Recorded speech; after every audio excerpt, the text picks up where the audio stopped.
पिछली वीडियो में हमने विकारी शब्द का तीसरा भेद विशेषण पढ़ा था। आज हम विशेषण पर दिए गए अभ्यास का हल करेंगे। आगे हम देखते हैं। अब हम कुछ अभ्यास देख लेते हैं। सही विकल्प चुनें। पहला है विशेषण किसकी विशेषता बताते हैं। ठीक है, तो किसकी विशेषता बताते हैं? क्रिया की, कारक की, संज्ञा या सर्वनाम की, या किसी की नहीं। तो किसकी बताते हैं? संज्ञा या सर्वनाम की। ठीक है। अगला है तुलना की दृष्टि से विशेषण की कितनी अवस्थाएं होती हैं। तो तुलना की दृष्टि से विशेषण की 3 अवस्थाएं होती हैं। ठीक है, कितनी अवस्थाएं होती हैं? 3। मूल अवस्था, उत्तरावस्था और उत्तमावस्था। अगला है मैं पीला आम लूँगा रेखांकित किस विशेषण का भेद है। तो पीला शब्द किस विशेषण का भेद है? गुणवाचक, संख्यावाचक, परिमाणवाचक या सार्वनामिक विशेषण। ठीक है, तो किसका है ये पीला? गुणवाचक विशेषण का। पढ़ना से क्या विशेषण बनेगा? पढ़ना शब्द है, उससे क्या विशेषण बनेगा? पढ़ाई, पढ़ाकू, पढ़ता या पढ़। तो क्या बनेगा पढ़ना से? पढ़ाकू। ठीक है। आगे है उच्चतम विशेषण की कौन सी तुलना अवस्था है। तो उच्चतम जो शब्द है वो विशेषण की कौन सी अवस्था है? मूल अवस्था, उत्तर अवस्था या उत्तमावस्था। तो कौन सी है? उत्तमावस्था। ठीक है, तर और तम लगाकर हम इसकी अवस्थाएं बनाते हैं। उत्तरावस्था में तर लगाते हैं और उत्तमावस्था में तम लगाते हैं। आगे है सरल विशेषण की उत्तमावस्था क्या होगी। तो सरल, सरलतर और सरलतम। ठीक है। अगला है जो शब्द संज्ञा या सर्वनाम के नापतोल या माप का बोध कराएं उसे क्या कहते हैं। ऑप्शन है गुणवाचक विशेषण, संख्यावाचक विशेषण, परिमाणवाचक विशेषण या सार्वनामिक विशेषण। तो जिसमें मात्रा या मापतोल का बोध हो विशेषण का कौन सा भेद होता है? परिमाणवाचक विशेषण। ठीक है। अगला है जो शब्द विशेषण की विशेषता बताए उसे क्या कहते हैं। जो विशेषण की भी विशेषता बताए, सार्वनामिक, गुणवाचक, परिमाणवाचक या परविशेषण। तो परविशेषण क्या होता है? जो विशेषण की विशेषता बताता है। ठीक है। आगे है निम्नलिखित में किस विकल्प के सभी शब्द विशेषण नहीं है। जो 4 विकल्प दे रखे हैं ऐसा विकल्प चुनना है जिसमें सभी शब्द विशेषण नहीं है। ठीक है, देखते हैं। सुंदर, योग्य, गुणी, ये तीनों शब्द विशेषण हैं। ख ऑप्शन है दरिद्र, चतुर, सज्जन, तो ये भी विशेषताएं हैं। अगला है बचपन, बुढ़ापा, युवक। तो इसमें बचपन क्या है? संज्ञा है। बुढ़ापा भी क्या है? संज्ञा है। ठीक है, तो कौन सा ऑप्शन सही है इसके लिए? ग ऑप्शन। ठीक है, बचपन, बुढ़ापा और युवक। अगला है वहाँ कोई आदमी खड़ा है रेखांकित शब्द क्या है। वहाँ कोई आदमी खड़ा है रेखांकित शब्द क्या है। तो यहाँ पर कोई आदमी खड़ा है ये पता है, लेकिन निश्चित नहीं है कि कौन खड़ा है, इसलिए यहाँ ये अनिश्चयवाचक सर्वनाम है।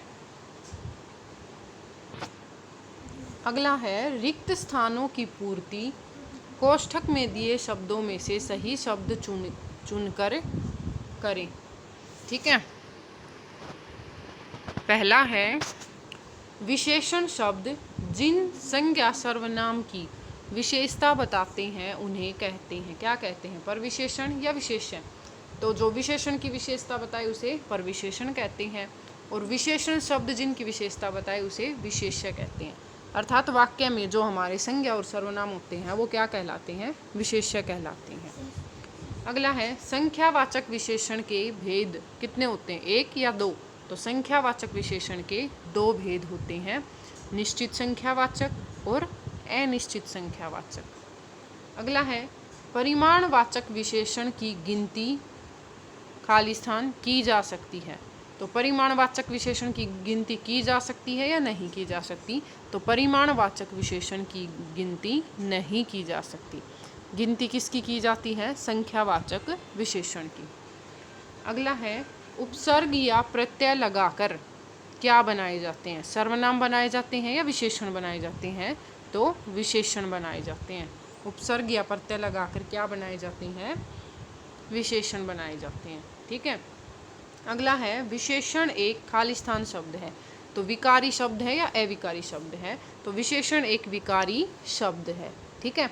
विकारी शब्द क्या होते हैं? विकारी शब्द वो शब्द होते हैं जिनमें लिंग वचन कारक के कारण बदलाव या परिवर्तन आ जाता है। ठीक है। और विकारी शब्द के 4 भेद होते हैं: संज्ञा, सर्वनाम, विशेषण और क्रिया। विशेषण हम फिलहाल पढ़ रहे हैं। ठीक है। आगे है निम्नलिखित शब्दों से विशेषण बनाइए।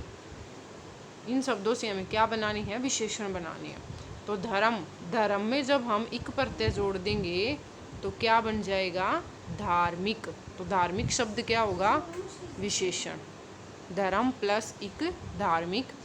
ऐसे ही सप्ताह, सप्ताह में हम जब इक जोड़ेंगे तो क्या बनेगा? साप्ताहिक। ठीक है, साप्ताहिक। अगला है प्यास, प्यास में जब हम आ प्रत्यय जोड़ेंगे तो क्या बन जाएगा? प्यासा। ठीक है, प्यासा। आगे है दिन, दिन में जब हम इक प्रत्यय जोड़ेंगे तो क्या बनेगा? दैनिक। ठीक है। जब भी किसी चीज में इक प्रत्यय जोड़ा जाता है तो जो पहले जो भी स्वर होता है उसमें परिवर्तन आ जाता है। अगर आपने नोट किया है तो सब देख सकते हैं। हम धर्म में जब हमने इक प्रत्यय जोड़ा तो ध की जगह यहाँ पर क्या बन गया? धा। ठीक है। सप्ताह में जब हमने इक प्रत्यय जोड़ा तो क्या बना था? से की जगह सा, साप्ताहिक। ऐसे ही जब हमने दिन में इक जोड़ा तो क्या बन गया? दैनिक। ठीक है।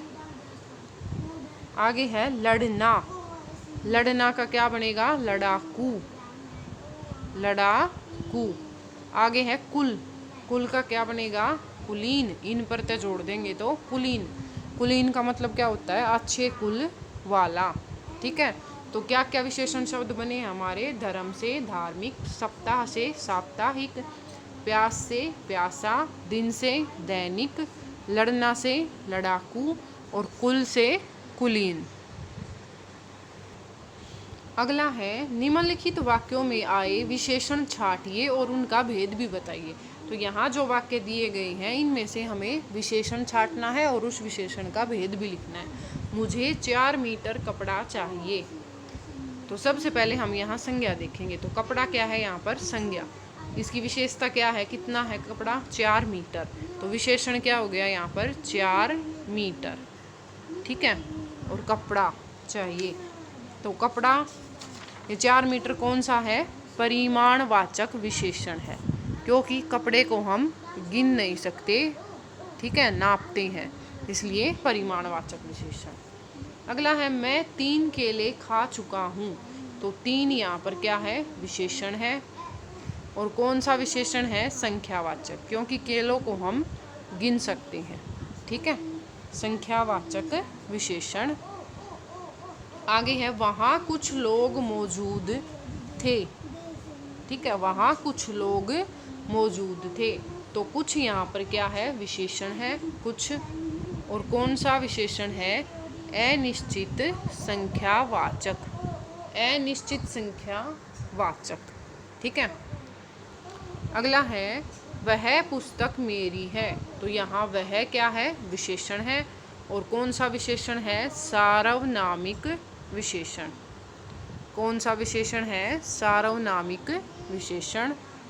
अगला है राम को गर्म दूध दीजिए। तो गर्म यहाँ पर क्या है? विशेषण है। और कौन सा विशेषण है? गुणवाचक विशेषण। कौन सा है? गुणवाचक विशेषण। ठीक है, एक बार फिर से देख लेते हैं। मुझे 4 मीटर कपड़ा चाहिए। तो 4 मीटर इसमें विशेषण है। और कौन सा विशेषण है? परिमाणवाचक विशेषण। मैं 3 केले खा चुका हूँ। 3 यहाँ पर विशेषण है। और कौन सा? संख्यावाचक, निश्चित संख्यावाचक। वहाँ कुछ लोग मौजूद थे, तो कुछ विशेषण है और अनिश्चित संख्या वाचक। वह पुस्तक मेरी है, वह इसमें विशेषण है और सार्वनामिक विशेषण है। राम को गरम दूध दीजिए, तो गरम यहाँ पर विशेषण है और कौन सा विशेषण है, गरम यहाँ पर गुणवाचक। अगला है, इन वाक्यों में रेखांकित शब्द के बारे में बताइए कि वह सर्वनाम है या सार्वनामिक विशेषण है।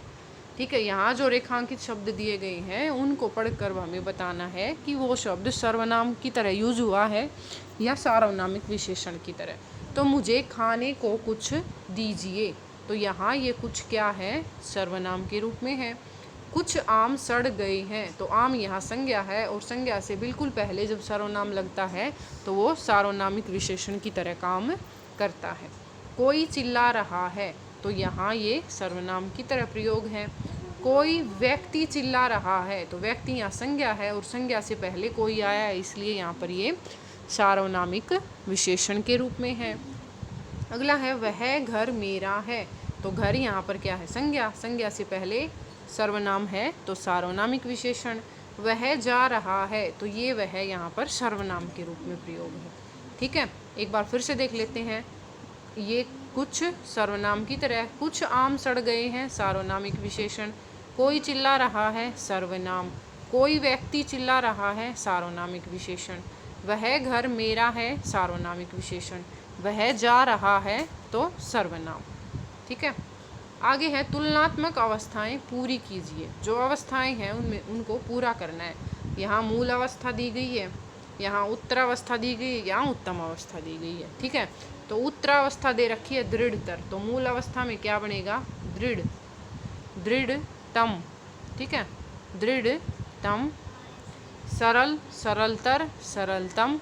ठीक है, आगे क्या दे रखी है, तीव्रतर, तो तीव्रतर का क्या बनेगा, तीव्र, तीव्र का मतलब होता है तेज, और तीव्रतम। ठीक है, और दृढ़ का मतलब होता है मजबूत। आगे दे रखा है निम्न, निम्न का मतलब नीचा, तो निम्नतम, निम्न तर, सॉरी तर, और निम्नतम, निम्नतम। ठीक है, आगे है कठोरतर दे रखा है, तो यहाँ क्या बनेगा, कठोर, कठोरतर और कठोरतम। ठीक है, ये थी हमारी आज की वीडियो जिसमें हमने विशेषण के बारे में पढ़ा। वीडियो अच्छी लगे तो लाइक और शेयर ज़रूर करें, चैनल को सब्सक्राइब करें।